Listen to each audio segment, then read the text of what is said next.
ఆవిడ తమిళనాడు రాజకీయాల్లో క్రియాశీలకంగా ఉండటం కోసం ప్రయత్నం చేస్తున్నారు అనేది ఆవిడ ఎన్నికల్లో ఓడిపోయిన క్షణం నుంచి జరుగుతున్నటువంటి ప్రచారం బయట.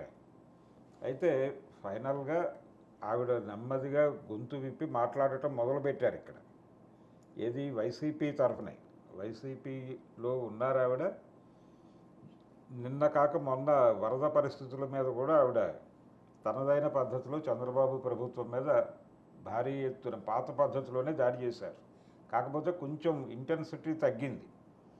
గతంలో ఆవిడ అంటే అధికారంలో ఉన్నప్పుడు మాత్రమే కాదు, 2014లో ప్రతిపక్షంలో వైసీపీ ఉన్నప్పుడు మాట్లాడినంత ర్యాష్గా కూడా ఆవిడ మాట్లాడలేదు. కొంచెం టోన్ డౌన్ చేసే విమర్శలు చేశారు. ఇది ఇప్పటి పరిస్థితి. దీనికి ఈ తమిళనాడు రాజకీయాల్లోకి ఆవిడ